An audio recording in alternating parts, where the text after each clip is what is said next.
비대위원장 같은 경우는 일단 이재명 대표나 민주당을 해서 공격도 하긴 했는데 첫 일성이 불출마 선언이었고요.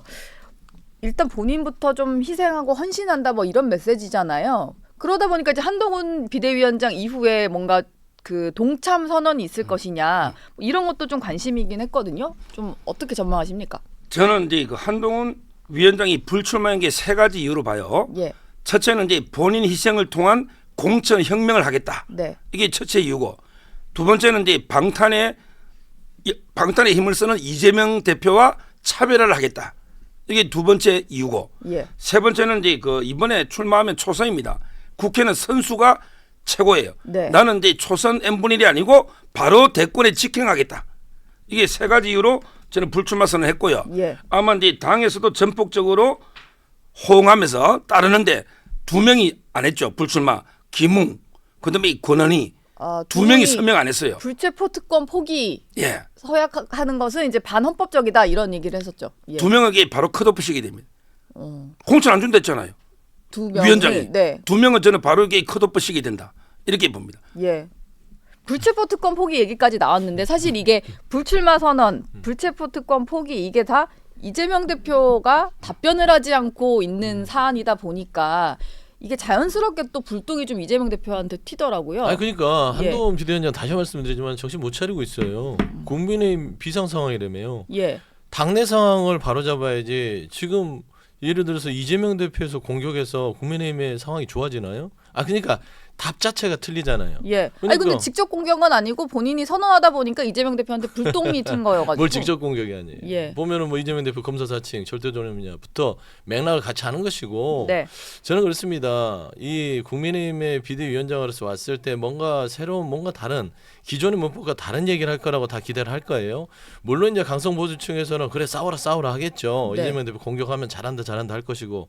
하지만 나머지 국민의 생각, 중도층은 다 버리는 겁니까? 그래서 말하자면 중수층이라고 하잖아요. 중도 수도권, 청년층. 과연 한동훈 비대위원장 이런 일성들에 대해서 정말 잘한다 할까요? 그렇지 않거든요. 예. 저는 이 부분에 있어서는 불출마 선언했다? 꼼수지요. 예를 들어서 지역구 출마?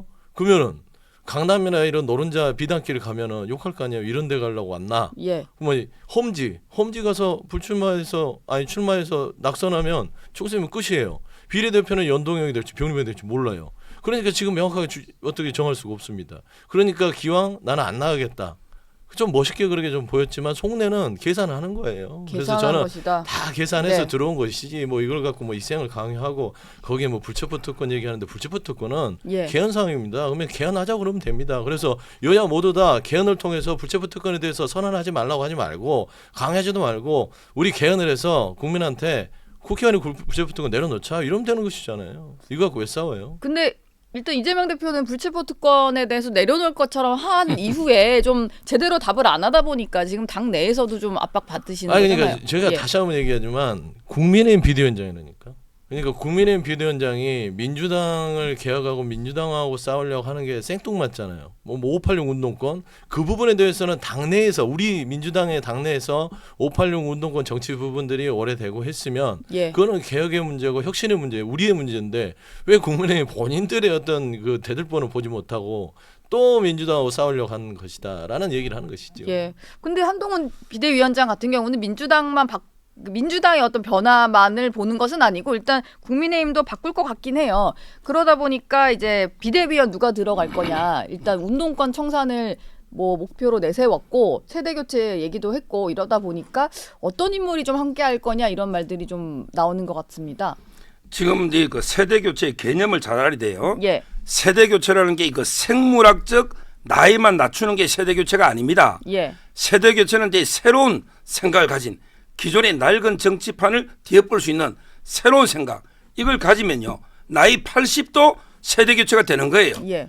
제가 시를 하나 가져왔는데 시를요? 네. 사무엘 울만 청춘 네. 사무엘 울만 청춘이라는 시예요. 사무엘 울만. 네. 이분이 78살에 쓴 시입니다. 네. 제목이 청춘입니다. 예. 청춘 첫 구절만 제가 보면요 청춘은 인생의 어떤 한 시기가 아니라 마음가짐을 뜻하나니 인생의 한 시기가 청춘이 아니에요. 예. 이준석 대표가 30살 뭐 30대라도 청춘 아닙니다.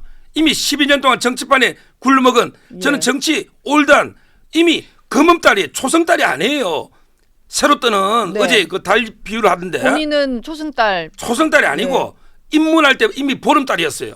박근혜 대통령이 비대위원식이 줬잖아. 예. 보름달로 입문해서 계속 까먹다가 검은달로 사라진 이게 달입니다. 예. 저는 나이가 중요한 게 아니란 말이에요. 이준석 이런 분에게 올드 중에 올드입니다. 나이가 많아도 마음가짐, 기존의 정치판을 갈아엎어야 되겠다. 네. 새로운 생각. 이런 분들과 한동훈 장관은 같이 하겠다. 그러기 위해서는 이제 비정치인들 있잖아요. 각 분야에서 예를 들었죠. 예를 들어 이제 뭐 운동선수 바둑도 예를 들었고 예. 또 운동선수도 예를 들었고 영화감독도 예를 들었잖아요. 네. 다양한 분야에서 일가를 이룬 전문가들 이런 분들을 모시겠다. 이렇게 아마 물갈이할 걸로 봅니다. 예. 비정치인으로 모시겠다 예. 이런 얘기를 했습니다. 네.